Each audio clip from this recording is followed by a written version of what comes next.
পৃথিবীর ইতিহাসে এমন কিছু স্থান রয়েছে যেগুলো শুধু একটি স্থাপনা নয়, তারা হয়ে ওঠে একটি জাতির স্মৃতি, একটি ধর্মের আবেগ এবং হাজার বছরের ইতিহাসের সাক্ষী। তেমনি একটি পবিত্র স্থান হলো আল আকসা মসজিদ। জেরুজালেমের পুরনো শহরের ঐতিহাসিক পবিত্র প্রাঙ্গণে অবস্থিত এই স্থান মুসলমানদের কাছে অত্যন্ত মর্যাদাপূর্ণ।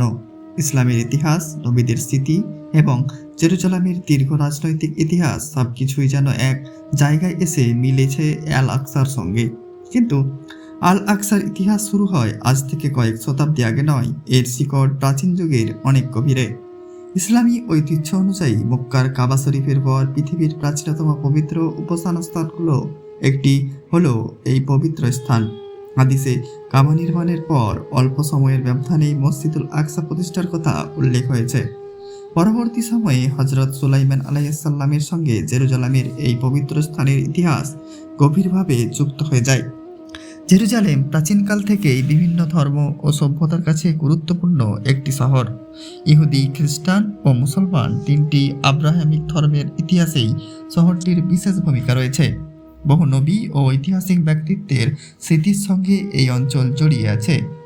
ইসলামের ইতিহাসে আল আকসার গুরুত্ব আরও গভীর হয় মহানবী হজরত মুহাম্মদ সাল্লাল্লাহু আলাইহি সাল্লামের জীবনের এক অসাধারণ ঘটনার মাধ্যমে। ইসলামী বর্ণনা অনুযায়ী এক রাতে মহানবী সাল্লাল্লাহু আলাইহি সাল্লাম মক্কার মসজিদুল হারাম থেকে আল আকসা পর্যন্ত সফর করেন।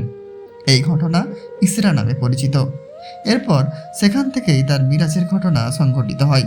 কোরআনে সূরা আল ইসরার প্রথম আয়াতে এই রাতের সফরের কথা উল্লেখ রয়েছে।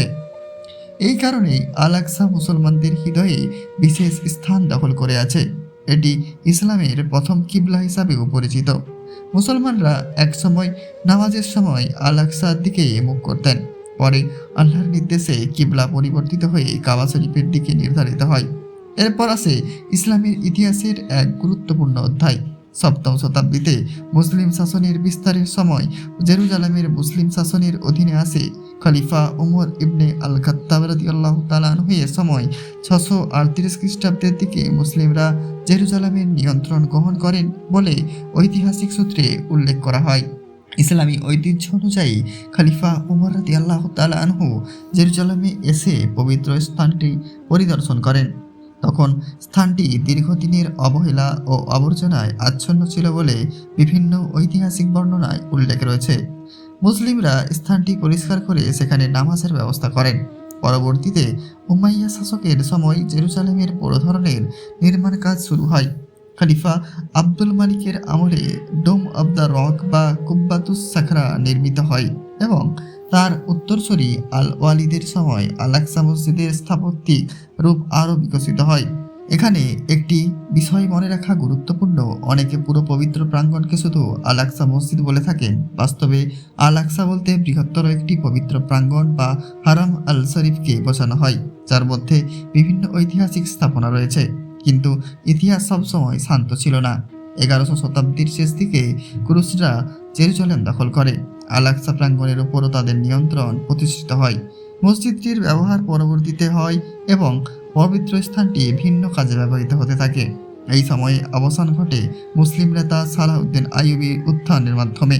1187 সালে হিত্তিনের যুদ্ধে বিজয়ের পর সালাহউদ্দিন জেরুজালেমের পুনরুদ্ধার করেন। এরপর আল আকসার আবার মুসলিমদের জন্য উন্মুক্ত হয়। মসজিদের ভেতরের ক্রুশরা আমলের পরিবর্তন সরিয়ে ইসলামী পরিচয় পুনঃপ্রতিষ্ঠা করা হয়। পরবর্তী শতাব্দীগুলোতেও আল আকসা বিভিন্ন শাসনামলের মধ্য দিয়ে যায়। আইয়ুবী, মামলুক এবং পরে উসমানীয় শাসনের সময় পবিত্র প্রাঙ্গণে বিভিন্ন সংস্কার ও নির্মাণ কাজ হয়। ভূমিকম্প, অগ্নিকাণ্ড এবং সময়ের ক্ষয় সবকিছুর কারণে আল আকসার স্থাপত্য বহুবার সংস্কার করতে হয়েছে। বিশেষ করে 20 শতাব্দীতে জেরুজালেমের রাজনৈতিক পরিস্থিতি অত্যন্ত জটিল হয়ে ওঠে।